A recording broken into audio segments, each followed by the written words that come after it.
Hello, everybody. Reggie Time here, and in just a moment, we're going to be looking at some fun hands I've played this week, mostly me versus Whoppers, with some interesting results. But before we do that, I just want to talk a little bit about my December goals. This isn't the start of any challenge thing for YouTube, but I was discussing it on just towards the end of November with my very good friend Duesenberg about what goals we want for December because we're cut from the same cloth in a lot of ways, and sometimes we both struggle a little bit with pushing ourselves as hard as we can. So we decided to set a goal for December for each of us to play 60,000 hands. We kind of play the same games. He plays a little bit different places to me and what have you, but the goal we've set is to try and play 60,000 hands in the month of December. I'm going to be playing them exclusively on iPoker. It's not gonna be easy. I'm not certain to smash this. I'd back myself to do this relatively comfortably, but it's December and there's things going on like Christmas and what have you. I know there's going to be at least 5 days that I can't grind. Today is one of them because I'm in about an hour or so, an hour and a half or so. I'm going to the funeral of an old friend's father. That will mean no play for me today because we'll be going back for a drink afterwards. And even though I'm not expected to be like an all-day boozy session, it will um, definitely be a good few hours, and there'll be no playing poker afterwards. Depending on how boozy it is, if it does get a little bit out of line, which is entirely possible because it's three blokes in the 40s who are probably going to be four blokes in their 40s who are probably going to be transported back to a time where they knew no better. So I wouldn't be surprised if it did end up being quite boozy. If it does, that will fuck me off for tomorrow as well because um, I'll have a hangover and I won't feel like grinding till later in the day. Then obviously we've got Christmas Day, won't be grinding then. On the 30th, I'm playing a local live event, won't be grinding then. I'll be on the piss, so that I mean the 31st I won't be grinding. So how many days is that so far? The 30th, 31st, Christmas Day today. Oh, and we have our Christmas game of our home game, lads, on I think it's the 17th of December. That's 5 days I'm going to lose. So it only gives me um, 26 days to play 60,000 hands. So I'm going to have to get two and a bit thousand hands per day, and I get around 400 and something hands per hour when I play. So yeah, as you can see, it's going to be about 150 hours worth of grind, which is a lot. Basically it's a full time job, um, as well as the other things I have. I'm not going to pretend that that's oh my lord full time job. How difficult, how tough is this going to be for my life? Because it isn't. Because most of you guys who watch my videos grind a full time job every fucking week. So I'm not saying it's going to be like especially like gargantuanly tough, but I don't often put 150 hour months in, so it's gonna push me. Whether I make it or not, I don't know. I'll be trying my very best. If I don't make it, I won't see it as a failure, as long as I get close and I can look back on the month and say, well, you tried your best, Reg, but it just didn't work out. So I was on average play 4 and a bit hours per day over however many fucking days it's going to be. I don't fucking know. Anyway, it's not going to be easy, but we're going to try our best. I'm not sure what I'm going to do with the channel because I could just do loads of videos like this where it's just me getting involved in pots with bad players and laughing at their holdings, which is always fun to do, but it's not especially useful. So I'm not sure if I'm going to have as much time to make videos because I am going to have to be trying to find um, more time to fit in playing, which is going to include more morning sessions, I would imagine. So I will try and do some videos. I'm going to try and do them though with just mark hands that I think genuinely are tough spots, and actually try and make some relatively decent strategical stuff rather than just look at this fucking whopper. But for today, it's just lol, look at this fucking whopper. I'm afraid. So if you don't like that sort of stuff, then look away now and tune in for the next one. So without further ado, let's get into the hands. Some of these are going to be like really uninteresting, I would imagine, in terms of what could we have done differently. But we are going to try and look at it every hand. We're going to try and look at them as, like with a fresh pair of eyes. So whatever I did at the time, I'm not going to say this was good or this was bad. But we're going to look at it again and and see if we would have made any different decisions now when we're reviewing than we made at the time when we were actually playing the hand. So the first hand here we have Ace Queen. Raised it middle position. We get called by a regular in the cutoff, and we get a 97/37, deciding to just make it 53 big blinds. We obviously go all in with this first one. I hope they're not all like this. I haven't reviewed these back, so God knows what we're going to be confronted with. We're obviously all in. He's all in. Oh, he calls my all in. And we won. He had the king nine offsuit. I promise you, they won't all. At least I hope they won't be as boring as this. They won't. They certainly won't be all in boring pre-flop stuff. But yeah, this is how you win at poker, guys. You find these types of people. You find the 97/37s and 48/12s, etc. Yeah, we've done the game selection thing. We've done the reg table thing. We're not doing it again. But yeah, this is how you win money at poker. You find people willing to put 100 big blinds in pre-flop with king nine off, and then you hold. It's really quite simple. Another ace queen off hand here. We have a player who on the face of it looks like something of a reg, 30-22 over 630 hands. We 3-bet to 11 bigs, which is obviously completely standard. He calls 6-8-9 flop. Now, I could use player names here because I don't want to use player names because it'll out me and it'll out my opponent, which I don't really want to do. But if I remember correctly, this guy looks like a reg, but I think he's a little bit special at times. Remembering by that, I mean he might have the 30-22 stats. He might look on the face of it relatively reasonable, but I think he does some pretty unreasonable stuff.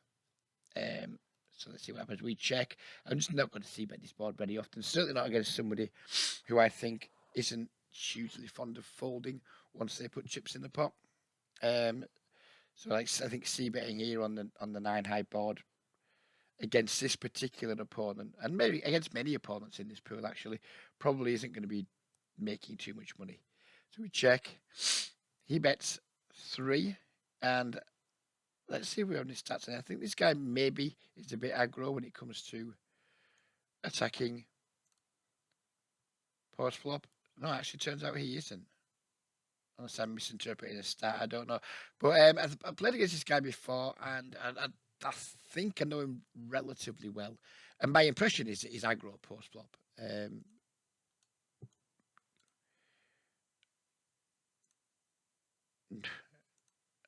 I don't know. Anyways, that was the game flow. That was the impression I had in game flow. So I just decided to just ram. And this is bad from me. This is just probably my guess, if I'm being honest, this is me just absolutely punting the fuck out of it, just hoping this guy might bet fold like a hand like I don't fucking know. Just one pair, basically. He's seen me check this flop. He's betting here with, say, one pair. Maybe he's got hands like, I don't know, Jack 10, Queen 10, things like that. It's just a punt. Let's not pretend it's anything else. Don't do this at home. Yeah, this is a punt. There's no other word to describe this. I'm not going to try and justify my play. This is just me overreacting to someone who I got the impression was overly aggressive, but when we've looked at his stats, he isn't. So yeah, this is on me. This is a bad play. We get snapped off. We deserve to lose here. We turn a queen, which is probably good. Yeah, that's why this hand's in. This dude just called a 3-bet with 8-4 suited. So even these guys who look like regs, I mean, who played this hand worse? I don't know. I mean, pre-flop, fold to the 3-bet. Betting this flop, probably, don't know, probably fine. Once you get here, calling it all in. I'm just going to have so much like overpairs here against someone. I mean, obviously my read was off, but against somebody who I believe to be aggressive, I'm just going to have so many overpairs here. I mean, I haven't played the hand well at all, but I don't think he has either. That's just two morons. You've ever seen that Simpsons clip where Bart and Homer are just legging it at each other with saucepans on the head and banging their fucking heads together like two idiots? That's basically what's just happened here. Two absolute fuckwits clicking buttons. But we won it, so happy days. On to the next one. We have 2 4s. Open the button. Unknown, but very likely to be passive fish. In the big blind calls, we flop a set. He donks full pot against someone who's suspected to fish. Who's like got these stats over a small sample. They're going to be a fish. We don't know if they're going to be 56-0. They could end up being 75-0. They could end up being fucking 36/4. Who knows? But they're going to be a fish. You donk full pot. We're not going to slow play here. You'll never catch me slow playing or advising slow playing against fish. If they do something that makes you think they might have a good hand and you have a good hand, just do that. Just click that raise button. He clicks it back. At this point, I remember this hand. Pretty well. We just got into a little shitty clicking war. He calls. So right at this moment, I'm like, right, okay, this guy's got an ace, so he's got a flush draw. It's got to be one of the two. I'm leaning more towards ace-x than flush draw, but maybe ace-x just piles it in. So I wasn't certain of that, but I thought ace-x mostly. Turn is a 7 that brings another draw. I'm not remotely concerned about backdoor clubs. I just think this guy's either got like an ace or he's got a flush draw. And we've set up pot stacks to just shove the turn. He checks. We go all in, and we just expect him to call with like ace-x. Probably fold 10x, but he doesn't have 10x anyway. What bet 3 bets his flop that contains a 10? Nothing does really. So I think he's either going to call here with a flush draw, he's going to call here with an ace, or maybe sometimes he's just going to fold a flush draw. But whatever, I think all in's the only play here. The pre-flop, obviously the flop play was nonsense from both of us. Now I think this is a standard and expect ace-x to just never fold. But fold he did. So that was me being guilty of fucking around a little bit on the flop. Not really, I suppose. Not fucking around too much. I mean, all we've done is at every opportunity we've raised against someone who we think might be relatively strong. So maybe it isn't us fucking around. Maybe our play's completely fine, but we've kind of waved a massive red flag to him that we've raised him twice on one street. So maybe it's a bit of an overplay, but yeah, we win the pot. On to the next one. We have the ace queen of clubs. We open into, I think this is the same player from before, from the earlier hand when he had the 8-4 suited. He's now min 3 bet to €1. So even though, like I said, even though he's got relatively good stats, I think he's probably just a fish. Not a regular, which is why I've got my green tag. So there are some 30-22s in my database who don't have the green tag. This one does. We 4-bet. He calls. We flop a flush draw. I think we can go 2 ways here. Don't mind c-betting really small. Something like $2, maybe even less. I don't mind checking with a view to raising, because at the time I was still about to see if it is the same villain. I suspect it probably is. Yeah, it is. I suspect I would maybe still have had the same read, that just like check, bet, raise this guy. So I wouldn't be surprised to see me check raise here. I wouldn't be surprised to see me lead out small. Knowing what I know about this guy now, that he isn't particularly aggressive post flop, I much prefer probably just betting ourselves. But I wouldn't be surprised if I still had the wrong read at the time and went for a check raise here. I think either's completely fine. We just want to be trying to put money in the pot on this flop. But if we don't put money in because it goes check, we don't mind too much because we just get to realise somewhat of our equity. Do check. He bets full pot this time. But we're just all in over that, I would imagine. There's no other player other than all in over that size, I guess. Then we just have to hope to get there. Yep, we're all in. Bill and calls. We immediately rip it off on the turn, but the board pairs the river, so this might be the first one that we lose during the video. Because I do not remember this hand in the slightest. No, he just had pocket threes, which is weird because I was under the impression this guy was like pretty aggro post flop, but his stats don't resemble somebody who, like, when I'm playing, he gives me the impression this is the sort of guy he is, like massively overplays post flop and just too aggressive post flop. But then his stats don't reflect that. So I don't know. Sometimes maybe stats aren't as good as just what you pick up at the table when you're playing. Because like I said, look at this guy's stats. It doesn't look like this guy. He's not that aggressive. He really isn't particularly aggressive. But that's the second time we've caught him out, like betting hands post flop. The fair dues. Both times he's had the best hand, but hands that just don't warrant betting very often. So who knows? Who knows whether that's good or not? Anyways, on to the next one. We have the Ace King of Clubs. We open. And called by a particularly weak type player.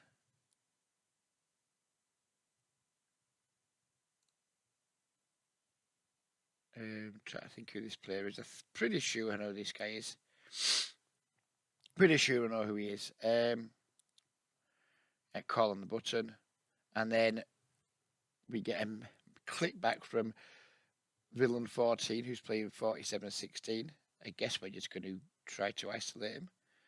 We just go all in, which could be an overplay on my part. I know this guy's never coming along. Never.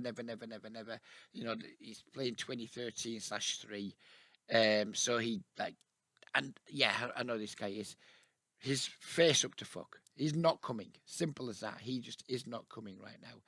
And after that, I don't really care. There's 13 blinds in the pot. I mean, I guess this is just going to be fine, just going all in. Maybe it's a slight overplay, but that's what I did. We get called by the guy who put them in squeeze in, which is thoroughly unsurprising.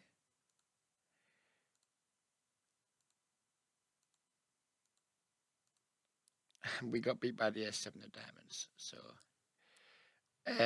Operation Success, patient died on that one, but we can't complain. We've run pretty good so far in this video. We're not going to complain at losing one back.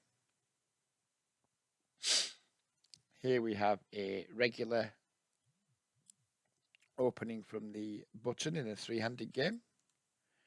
We 3-bet from the small blind. We get the cold call from a fishy villain in the big blind. I've given up trying to figure out what these ranges look like. It's just a range, isn't it? It's a range that can contain many different holdings.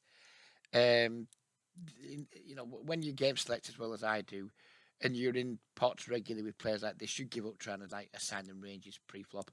All you can do is watch really carefully post-flop when you get to showdown against not just you but against other players too, and just try and figure out what the fuck they're doing, because not all 46-16s are created equally, and there's some far worse players in the games I play in too. So anyway, we flop ourselves a top pair. There's €7.03 left in the pot. I mean, I guess we just bet small here and not fold. Yep, not a particularly interesting hand again, I guess. Until we see that villain turns up with the King 9 suited. And this is why game selection is so important. I'm not going to keep going up. Well, I am going to keep going on about it probably forever.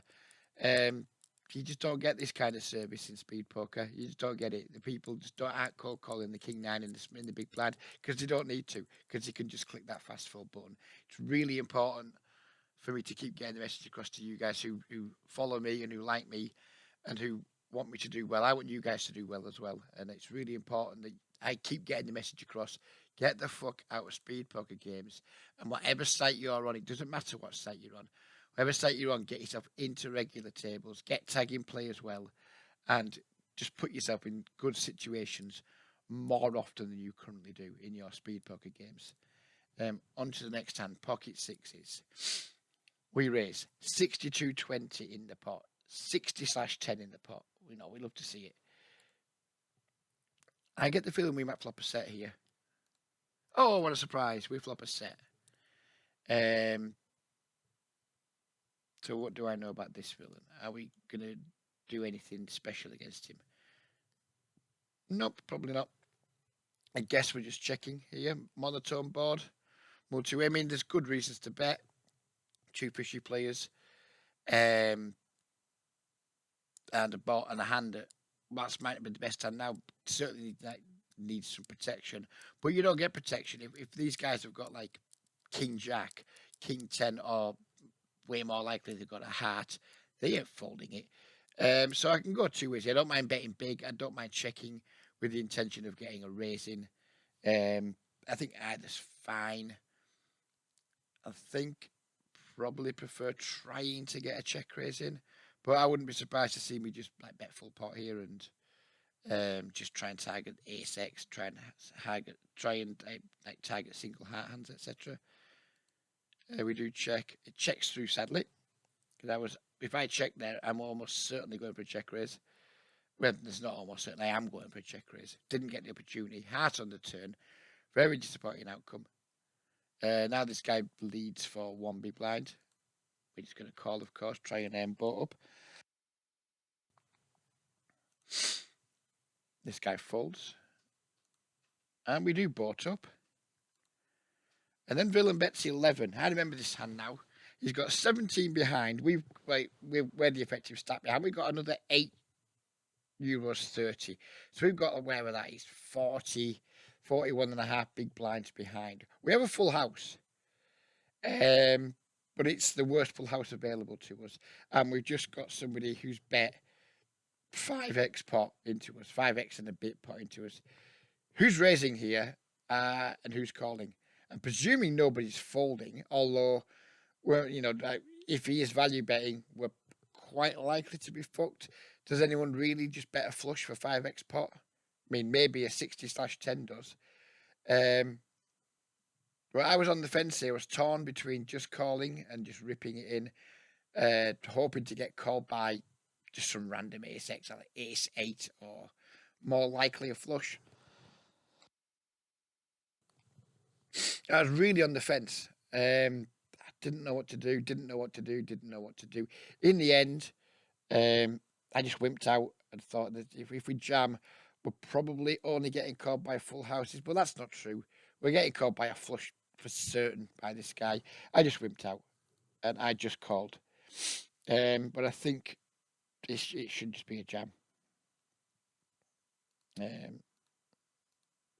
Ruling had Jack 8 of hearts, Jack 8 of suits, so we're probably getting called. I mean, he's got nowhere near the nuts, but he does have like the third nut flush. So who knows if he's going to call or not. My guess is if he bets 5x pot on the river, he's probably not going to fold for an all in that's not even as much as his bet was. So yeah, maybe I wimped out a little bit there. On to the next one with 2 9s. We have a 100/33 limping under the gun. Small blind completes. We pop it up to 9x, just trying to isolate this guy. I'm happy to take it down pre. Trying to isolate this guy. I'll do this quite a lot from the blinds. If there's a limper in the pot, I'll just use like a 3-bet size to isolate. I see lots of people here just making like 5x or what have you. I'm not massively fond of that. I think we're going to be out of position. I don't think it does a good enough job of charging people for the luxury of having position on us post flop, and especially against a 100/33 guy. So I tend to use like the smaller end of my 3-bet sizings when isolating out of position against limpers. And unsurprisingly, the 133 guy comes along. We get the 10-8-8 flop.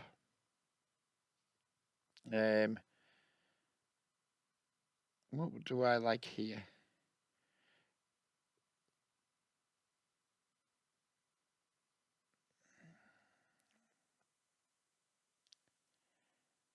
What do I like here?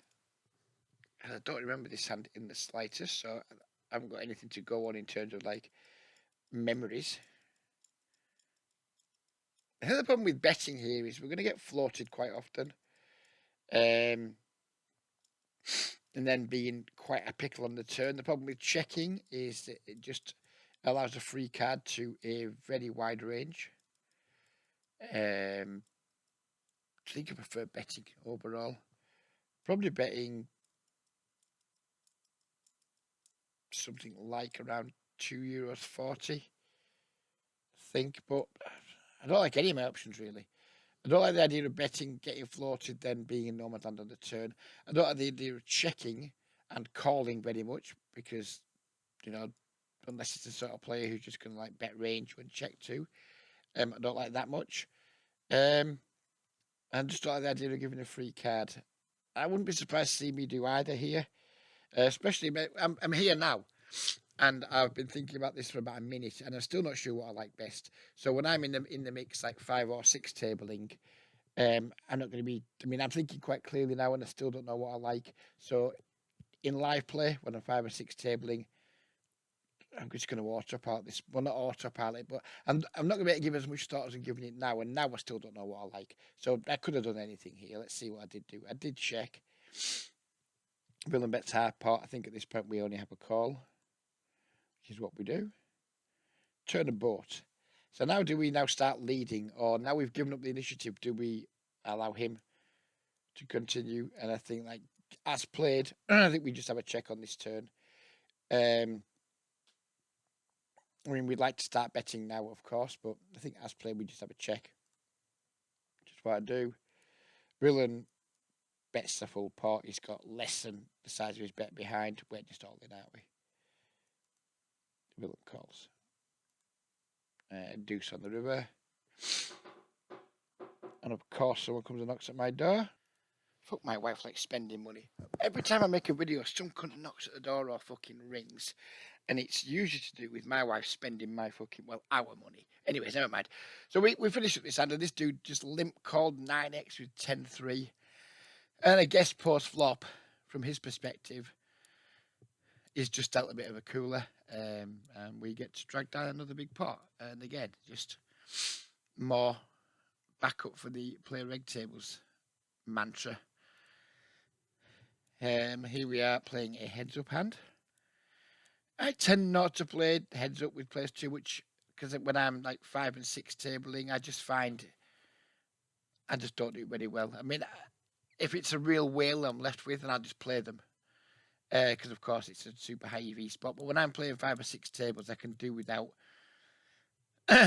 playing heads up.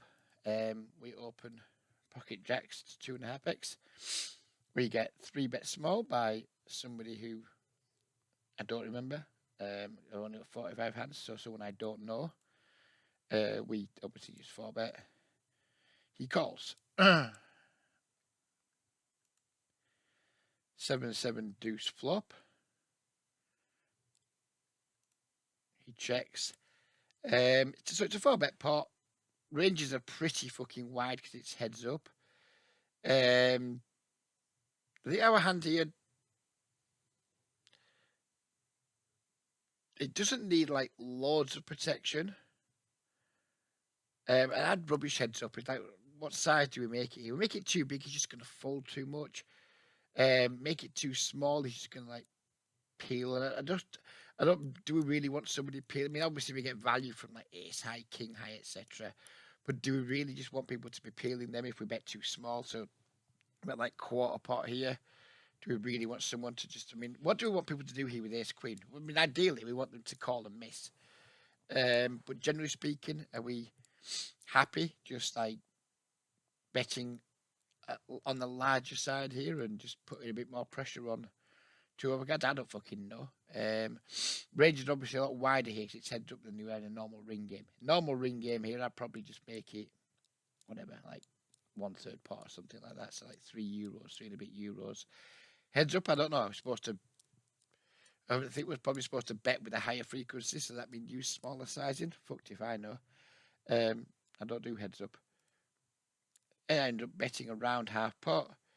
Villain raises non all in, which is just like You what, mate? We're obviously all in. He's calling. King on the turn, 8 on the river.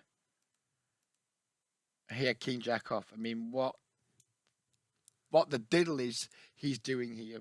Pre-flop, probably fine. 3-bet, don't know, but probably fine. Full to the 4-bet. Don't check raise a 7-7 deuce. I don't fucking know. But we lost one. Never mind. Queen 8 of suit. Doesn't seem like a very Reggie hand, does it? Limp. Call. Check. We flop ourselves an 8. No one's got any money in this pot. This one could be a misclick, I'm afraid. Because I've no memory of this hand and no one's got any fucking money. So, unless something stupid happens, I don't know why this one's in. We check. Bill and bets. Call. Raise. Seems pretty reasonable, I guess, given we're playing against two people with peasant stacks. Call. Fold. Whatever, just click through this. It's boring. Bet, call, whatever. That's why it's in. Opponent just so let's review this again. He's limped the button with the 3 deuce. He's stabbed min when checked to. He's called a raise. Fair enough, he's got no money, so it doesn't matter. Then then we got to the turn. He's got literally 0 equity against a pair. And yet he puts his last 10 bigs in. I mean, yeah, it's a nothing hand. It's a nothing pot. But, I mean, you know, at the end of the day, we've won 35 big blinds from this pot, which is not insignificant against somebody playing 3 deuce off. Again, a service you just do not get at the speed poker tables. Limpia, 98/46, dude. 3xing out the small blind, 73/20, just casually limping in. We make it 3. He calls. Yeah, an incredibly sexy flop. Villain just leads out into us straight away. Right, he's got no money, so we're just all in, I guess. Let's run this one through as well. He had the 9-6 off this time, so he's ISO'd from the small blind with the 9-6 off. And he's donked the King 3-4. Again, only a small pot, but still, you know, there's by the time at the end of the day, we've won 31 big blinds with against something that shouldn't be a thing. And again, I'm going to keep coming back to it. This is why trying to get you guys, as many of you guys as possible, to switch from speed poker to reg tables. It's just so important. I'm not an especially good poker player. I'm solid and decent. I'm not going to put myself down, you know. I know what I'm doing. I can negotiate any poker game I put myself in. Because I don't put myself in games that I don't think I can beat. So like 25 and L speed poker, 20 and L on like Sky or iPoker or whatever it is. Every game I play, I beat. So I'm clearly a good player. I'm in the like top, like whatever, 10% of any pool I put myself in. Some of you guys would certainly disagree with that. You know, there'll certainly be plenty of regs kicking around who watch my videos or like aware of my methods and think, oh, this guy fucking stinks, he's a shit reg. But the fact of the matter is, whenever I play, I make money, which puts me in the top, whatever it is, 10, 15% of like the players in the pool. That's just that's unquestionable. It's beyond whether you like or dislike me, whether you think I'm shit or not. You can't question the results, and my results put me in the top 10 or 15% of any pool I play in. And I've totally lost my train of thought now on what I was trying to say because I'm too busy telling everybody how good I am. So yeah, that's right. I was watching a streamer the other day, and he was kind of implying that. I mean, I jokingly put in the chat that I was a crusher, but it was only half joking because I am. In the games I play, I do absolutely fucking crush them. Not the speed poker pools. I don't crush them, but I win, which is better than most people do. And in these games, I fucking absolutely tear them a new ass. And a lot of it is to do with my methods, game selecting, playing pretty tight, playing pretty solid, not getting out of line. It's not difficult. You know, under bluff, overfold, try not to miss too much value. put the volume in, print the money. It's not difficult. My strategy is relatively basic. Um, the only thing that really changes from about my game really is like sizing from time to time. You know, I'll watch or I see something and I'm like, oh, that's interesting. Or I'll hear a good player say something and I try and like bring some of their sizing structures into my game. But my frequencies don't change very often. I think I do a decent job of adjusting to players. I think I do a better job of adjusting to players than lots of my peers do. And yeah, so anyway, this streamer was kind of suggesting when I jokingly like said I was a crusher. He basically said, "No, well, you're not," but I'm not biting to that.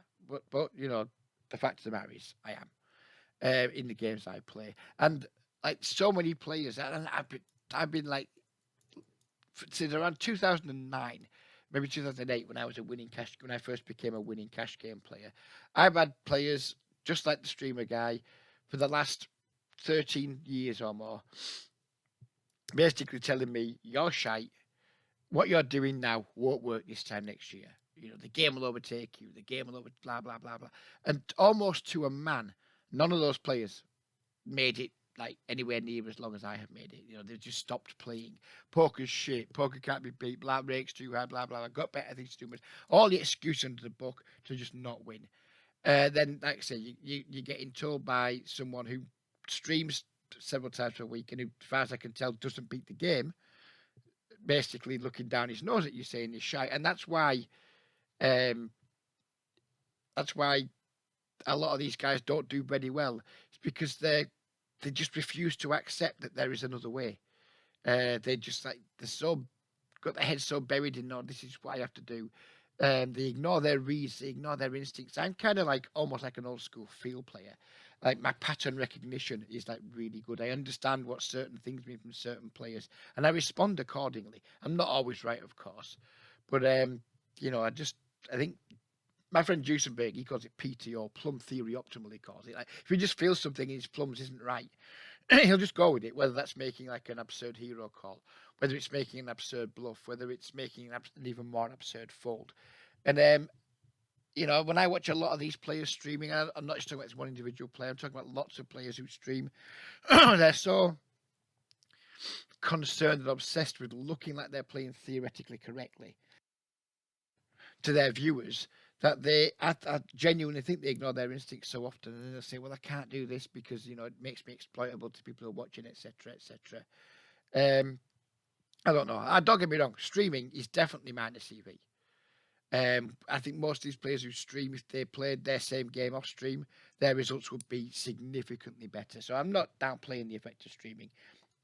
It's hard, but yeah, don't be the guy who's like the streamers. Be a bit more like players like myself, Duesenberg, etc. We've been here, we've been doing it for a long time, and we kind of were loosely attached to modern theory, but we're not married to it, and we're not into the whole we have to defend this much, we have to defend that much. We just kind of do our thing, and we do it well. And you can do that way better at reg tables when you've got this extra dead money kicking around that we have here. Totally lost my train of thought now, but basically, um, yeah, all you ever see when if you're a cash game player and you like looking for cash game content on the internet, you'll only ever see people streaming fast fold poker. Yeah, said it a million times, said it one more time. Just steer yourself clear of it. Get out there, learn the game well, you know, get better, work on your game. But by Christ, give yourself a chance to win by playing in good games. Anyways, ace jack suited. Two callers. We flop a good shot and a backdoor flush draw. I'm going to expect myself to see bet this a decent frequency, probably around 2/3 pot, something like that, I think. What's that? I'm going to say it's around 2/3 pot. We get a call from the button, get a call from the big blind. Turn ourselves a flush draw. This is the card we're almost never going to bet, especially multi-way. So we check. I guess, yes, we do. Brilliant now bets half pot. He's got 744 behind. And I can only assume we're all in. We don't have much forward equity against the king. We maybe have a little bit against the 10, but I think a 10 just checks a lot of the time too. Obviously, have a 0 full equity against a 6. But he might have some worse draws. The problem is we're blocking a lot of the worst draws. He can have Queen Jack, we're blocking club draws, we're blocking. It's very unideal in terms of like when we go all in here, we're just going to get called by a better hand nearly all the time. Very rarely get called by a worse hand, and we're going to need to get there. But I think all in's just the only play available to us here. Good short nut flush draw against someone playing 71-43 over a small sample. So we do go all in. He calls. We're going to need to get there. We do. Happy days. Run like Reggie. And he had the king 3. King, queen, offsuit, limp. ISO from a Whopper. We've got a decent sample on. Call. Interesting. And again, this is like, now I'm here thinking about I've got more time to think. I've got other tables blinking at me and requesting my attention. I'm not sure if I want to squeeze here or just call and take a flop. And we call and we take a flop, we're going to have to make the best hand because we're going to be going like probably 5 ways to a flop, which is not ideal. But if we squeeze, given that the guy that's opened and the guy here in the big blind especially, we're still very likely to not thin the field massively. And then be left with not necessarily king high post flop, but like all of a sudden we're going to be getting called by just better hands, pocket pairs, ace high, etc. Of course, we can get called by some worse hands too. But yeah, I'm not sure here. Like anything like ace queen, ace jack, ace 10 suited, it's mandatory squeeze. But king queen off, I could see myself going either way. I think the fewer tables I've got running, the more likely I'm going to squeeze. If I've got a lot of tables running, I'm just going to be like, all right, okay, call, whatever, move along, see what happens. I do go with the squeeze. We pick up a call from the 80/8 guy. We flop a pair. I'm not in love with the fact there's an ace out there, but I can't imagine anything else other than being all in this flop somehow. When he bets, do we just call now? I mean, I'm fine with either. Jam, call, doesn't really matter, does it? So little left. We go with the jam this time. We run calls. We turn trips because we run like Reggie. We didn't need to turn trips though because the guy just had the 10 deuce. Happy days. Happiest of happy days. Not many more to go now, guys, I promise.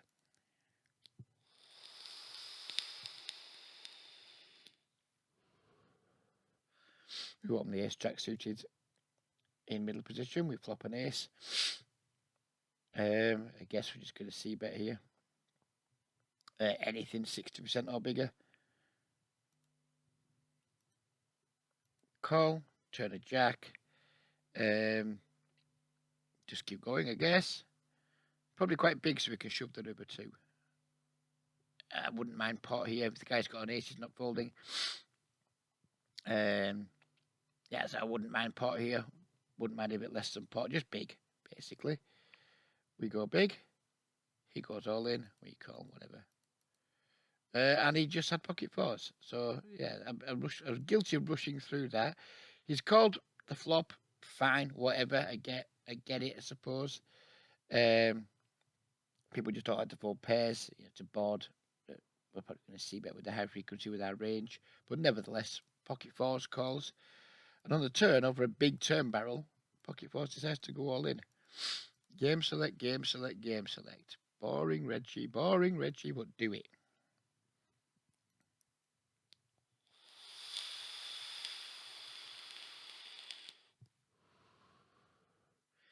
Here we have one of the biggest fucking nits I've ever seen in my life. And this guy makes money. Unquestionably, this guy makes money. But look at the state of him, 20-12-3. So I'm already not loving the situation. But we do have 2 queens. We pick up a call from the 76/3 guy. Pick up a call from this guy playing 70/44. And then this dude just makes it 50 bigs to go. I mean, what on earth is this? What is it? What? Come on, mate, what are you doing, mate? What are you doing? You know, what is this? I mean, what are we supposed to do here? Any suggestions? We can't pile probably because this guy's rage is just so ridiculously fucking nutted. We can't just call, obviously. I mean, I think you know what's coming. I just folded, and I have no objection to that one. It's disappointing because there's overlay here, but there's 0% chance or close to zero. This guy had ace king. He just had pocket aces. That is a nonsense play. And so this is it's a massive adjustment from me. It's a big overfold, but I think against this guy, against this guy, I think it's completely fine. Last hand, we're there. We've made it.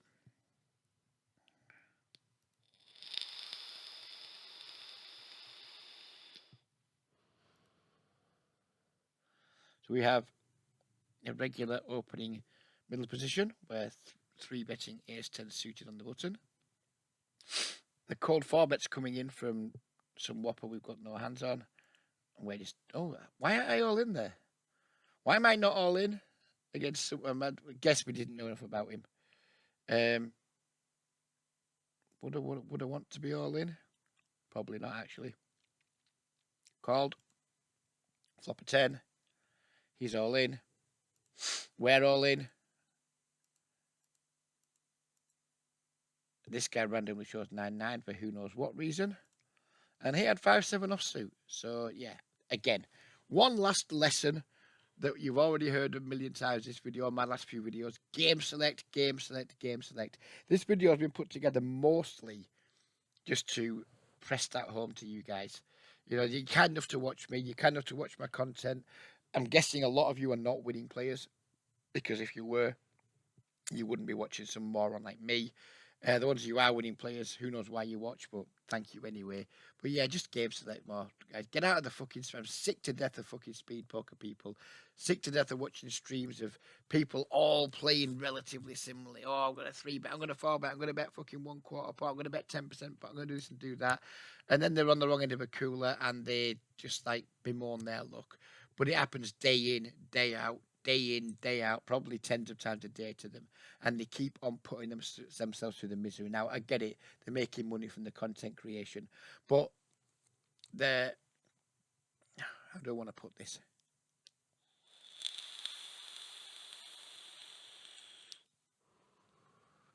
They're making money through their content creation.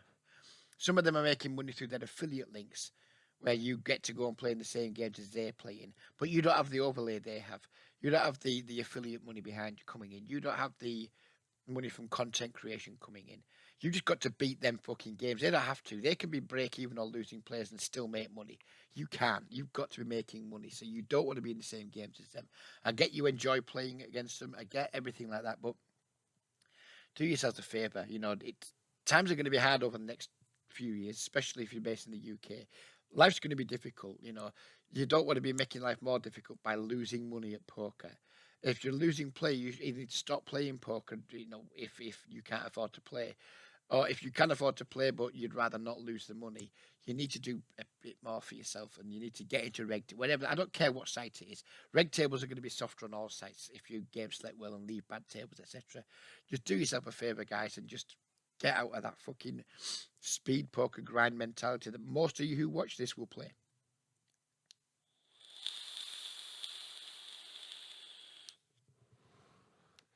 So let's finish up in customary fashion by seeing how it's gone this week. This is just since the start of this week.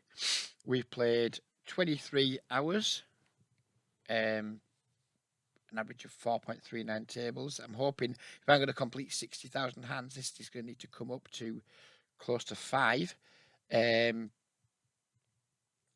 400 hands an hour. If I play 400 hands an hour, I need to play 150 hours. That's kind of where I was getting at early in it. So we can do this, but if we get this closer to 5, it'll maybe bring the hours I need to play down to 140, which will be a big help in my challenge to get 60,000 hands in. We're running above EV, but we don't care. We're still having a really good, healthy win rate. And yeah, that's the grim bit. We played a lot of rake, but you're going to pay a lot of rake. When you're winning lots of pots, you pay lots of rake, and I've been winning lots of pots. Lots of big, juicy pots too. So, yeah, that's we're not going to go too much further into this because I'll be honest with you, I don't know my way around Poker Tracker very well at all. But yeah, I hope you enjoyed that video. Like I said, the videos aren't going to be super frequent because I'm going to have to spend a lot more time playing, but I will try and do some. Probably once every time I get maybe 10 hands to review that are actually interesting hands and not just me, playing ludicrous pots against morons like this video has been. So mostly probably versus regs or what have you, or just tough spots against recreational players. And when I get 10 hands, I'll make some time in my days to make some content because I still want to make content. I enjoy making content. So we'll keep doing that. But for now, I need to get going. I've got to start getting a bit of a wriggle on. Yeah, have a great weekend, everybody. Take care. Get out of fucking speed poker. Fuck speed poker. As always, fuck the Tories, and we'll see you in the next one. Bye-bye for now.